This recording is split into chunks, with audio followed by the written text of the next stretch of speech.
Alright guys, welcome to the reassembly part of the engine build. So right now, I'm going to go ahead and take off the piston off the rod. I have to reuse the same rods, but they're fine, so it doesn't matter. Bearing. Everything's honestly in great shape, it's just the piston rings went bad. Let's got a little snap ring. These pliers are so junk.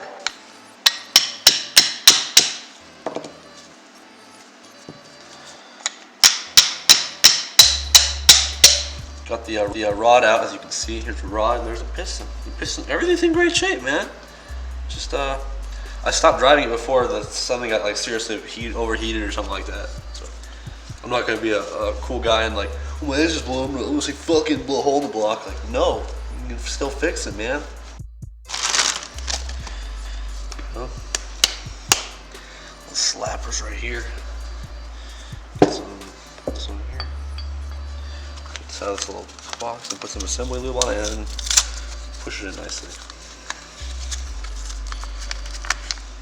That's so nice. Stuff smells really good, by the way, guys. It's just like my antifreeze. All these dangerous chemicals you're not supposed to drink. I just want to drink them all. Look at that. It's green.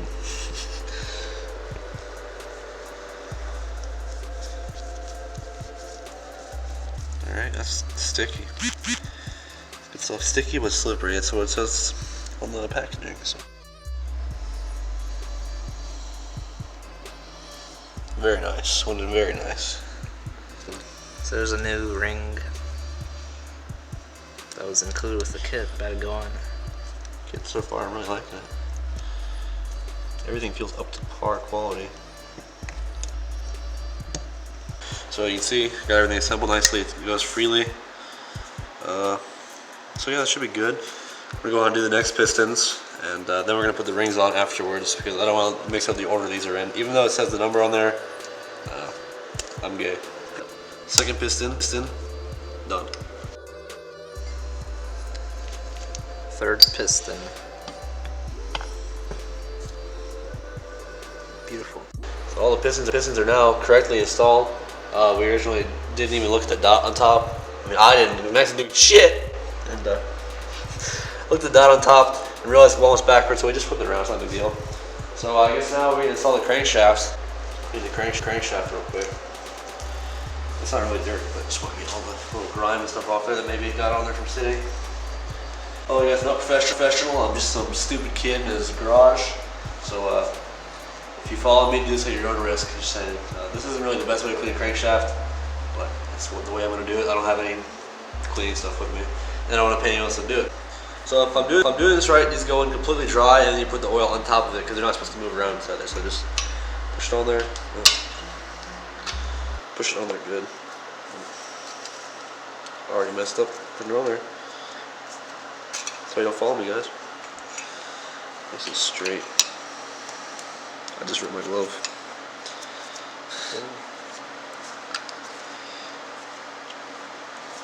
Alright.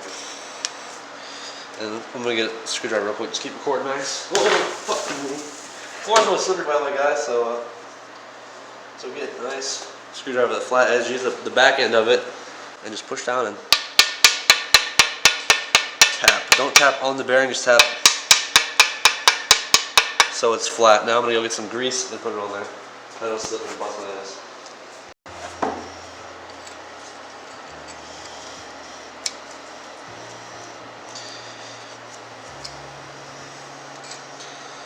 If any YouTube commenters, by the way, that are experts at painting, like you guys are experts, really good at painting, you guys can judge that pretty good. If you want to tell me if I'm doing this wrong, please go ahead and comment now.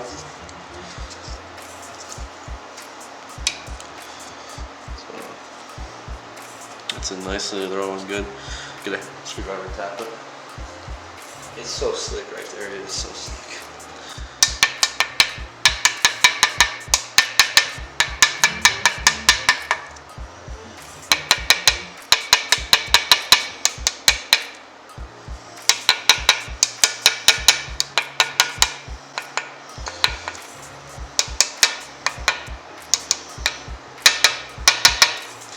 Good stuff.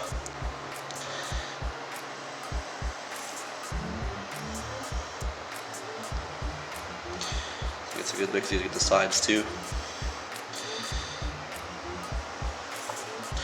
It's like dish soap. It smells so good. It smells so good. Yeah. Let's use a fresh glove.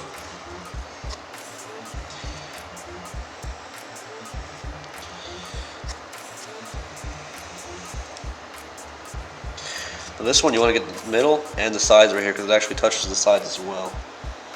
So, Wow. the more you know. I'm gonna stop using my pinky because it's kind of hard. This is pretty clean right here anyway. Don't miss a spot, boyos or girlos if you're watching. Girlos. I don't think we have any female viewers, guys. So Maybe like less than 1%. yeah, probably just accidentally clicked our video too. Or just removing window tip that has so many views for some reason. Alright. Nice and lubed up everything. Wipe my hand off and put the crankshaft on. Going. Turn off very gently. Just drop it.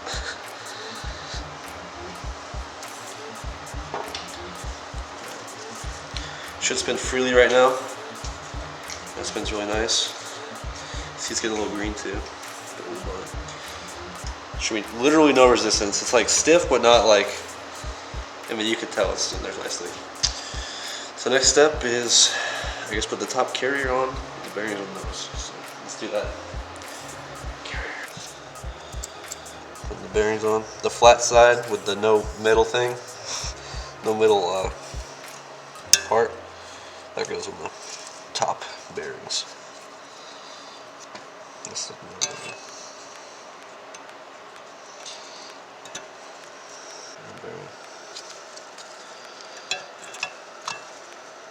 It's pretty bad.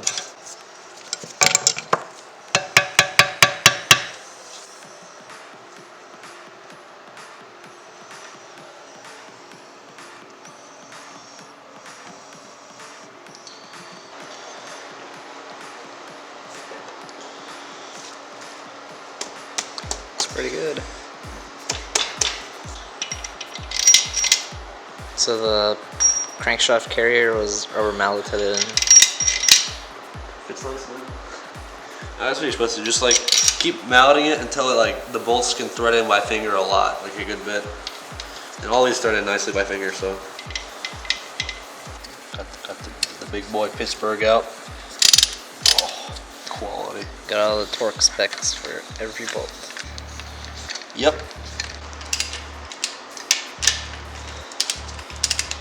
We're torquing to halfway first.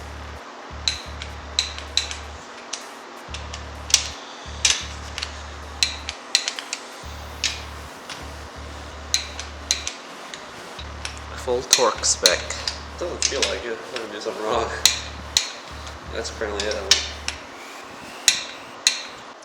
Alright, so here's the oil ring, by the way, guys. We're putting it on. And you take it off. Actually, let's leave it on there. But you see how this is like two ends? Make sure they butt up together. Take it off for you guys, actually. Oof, so you don't want it like this. You know, you want it like to touch against like that. So you can bend it, by the way, next to the brass. There you go. See how I just went to there's. Make sure you don't mess it up. Now you gotta put on these little guys right here around it.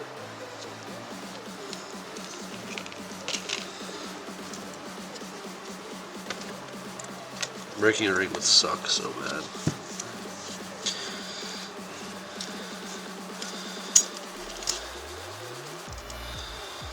Top ring is in. By the way, always consult with your piston manufacturer. Or find their manual or something. Make sure you don't do what I'm doing. This is for the original spec, so.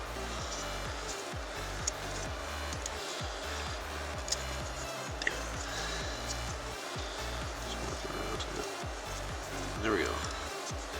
Put the sucker in there. There we go. Oil ring. Beautiful. Is done. Second one is the most fragile, apparently. This is the one people break when they break piston rings. So I really hope I don't break it, because I really would be upset. Yeah. This side, I don't think these actually have a direction, guys, because there's no writing on them whatsoever. Oh, top. It says top on there. Okay. Put this on.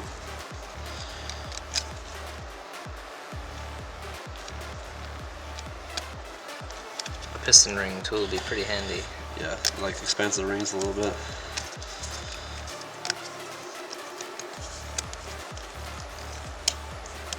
There we go. Didn't even break it, boys. That's on there. These are pre-gap, by the way, so I don't got to worry about gapping them. And the top pistons. Strips its top on it. By the way, there's a special way to put the rings in there like this. You have to find this, whatever your piston ring manufacturer says. I'll have to find that, and I'll tell you guys what mine is for this OEM rebuild.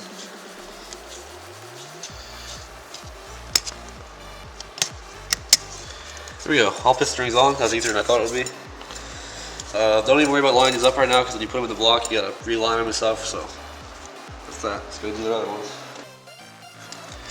Alright guys, so we're on the last one now. I already done goofed up once and made one piston have one upside down ring, but I fixed it in like no time. We found the orientation, by the way, online.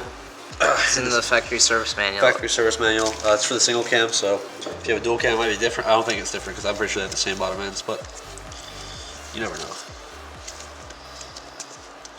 Alright guys, so we put all the piston rings on. They went on pretty flawless. None of them broke or anything, so now we gotta go to AutoZone real quick and rent a piston ring compressor to put them into the cylinder walls.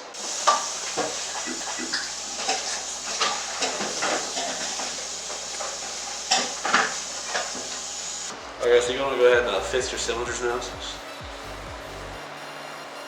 funny.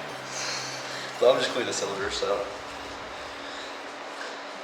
after this, you're gonna want to get some oil in your hand and just like put it on the cylinder wall so it's like lubricated where the piston goes in. Putting some oil to lubricate the cylinder walls, right? Yes, sir. Just a little bit should help for initial startup and stuff like that. Because all the oils were stripped off of the engine once we cleaned it with brake cleaner and stuff. We orientated the piston rings according to this diagram I'm going to show right now.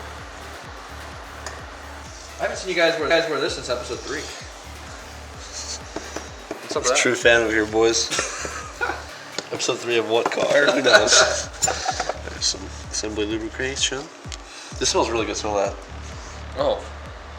It smells nice. Yeah, it smells great.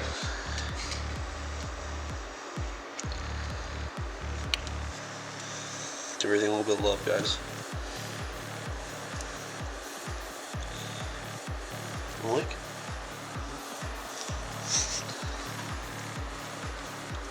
Alright, let's put this in the fucking car.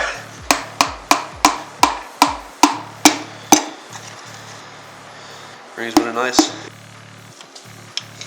Contrasting with like a very dark I'm not even wearing gloves. Just pull it. You just a member of the Blue Man Group. Like, you know, Max has been really rude lately. I think I'm gonna have to fight him.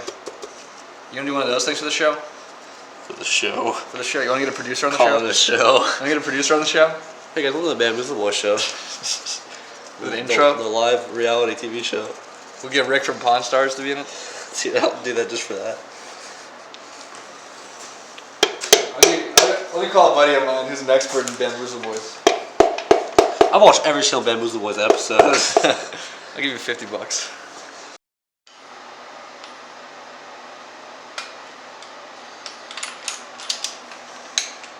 It's actually pretty hard. I was worrying how like light it was, but I really like right from here, more leverage. I really didn't notice it, so I feel stupid. Yeah.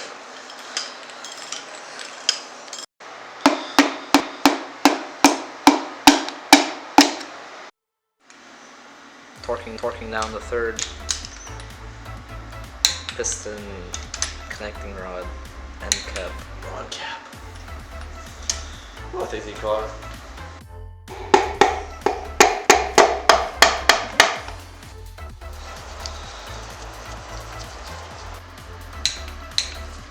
Okay, let's flip it over, put some oil in it, get the cylinder wall a little bit just so I can turn it over and see if there's any rough spots. I don't know if you're supposed to do this or not, but it just makes sense to me.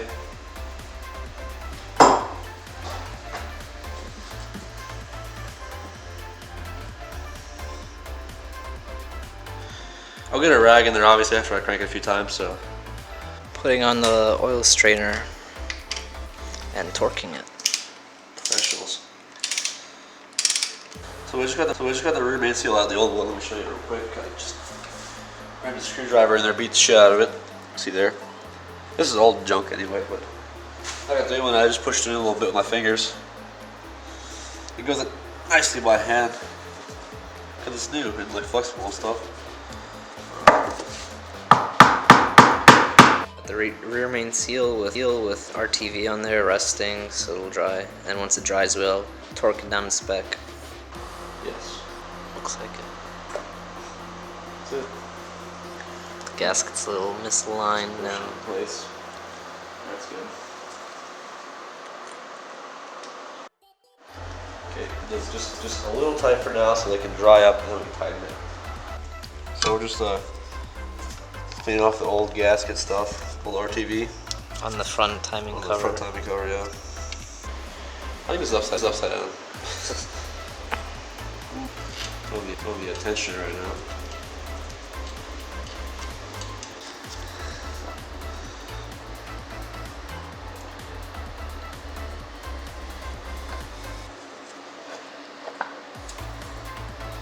Here we go.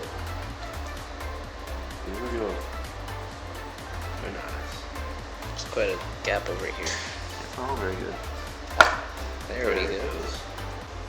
Popping all these bolts in now. Please.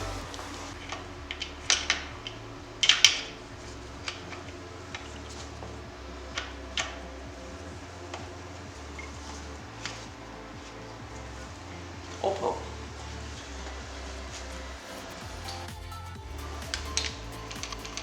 So this needs to be torqued to like almost 100 foot-pounds.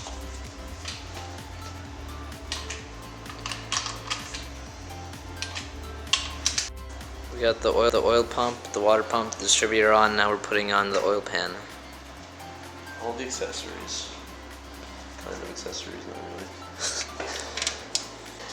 I should be wearing gloves for this, man. It's micro dirty jobs.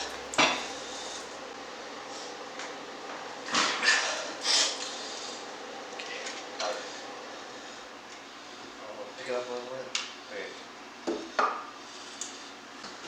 That's it. Slide up. Woo. Pop it in the head bolts. We're triple checking everything to make sure we're not gonna forget anything because we can only use these head bolts once. Yep, they're not ARPs or some shit like that. They're cheap. These are still $40, so I'm not like cheap, but I could just reuse them.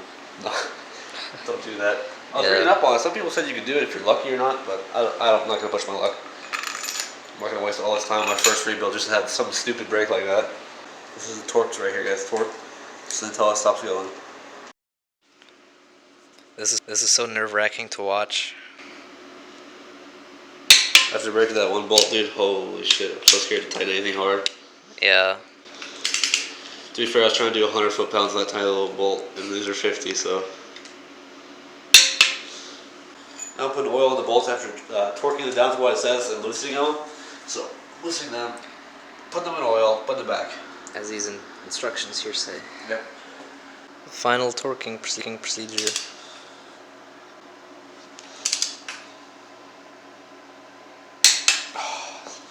I feel so nervous when I feel like it goes off for longer than usual.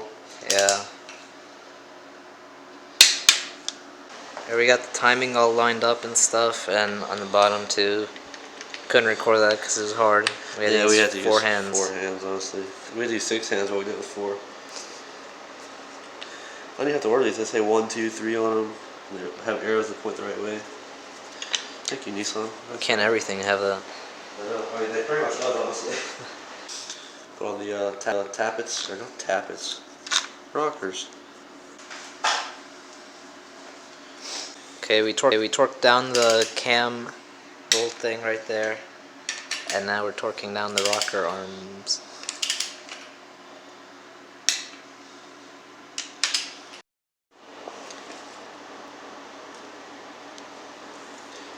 Until that top mark goes back to the top, right? So it should take 4 times. So right now we're just spinning the engine. Oh, wait, hold up. Sure. Oh yeah. You gotta pull a little pin. Bottom, make sure it's still lined up. Can you put the light down here so you can see it? There's a pin right there we gotta pull. Oh, it didn't do anything, but I'm sure it'll help. There's no reason at all that'll hurt. So that basically concludes the rebuild episodes. I wasn't around to film the rest of it, so here's a little reenactment. The camshaft cover is put on, the oil pan was put on, intake manifold is bolted on, then the alternator was slapped on with all the necessary belts, a bunch of rubber hoses and junk were put onto the engine to get it ready to be inserted into the car. Also, if you were curious, Dino pulled out his engine with the help of a mechanic guy and dropped it off at his own house to work on it. One last thing, if you like our channel and you want to help it grow, please like this video, show some support. All of you.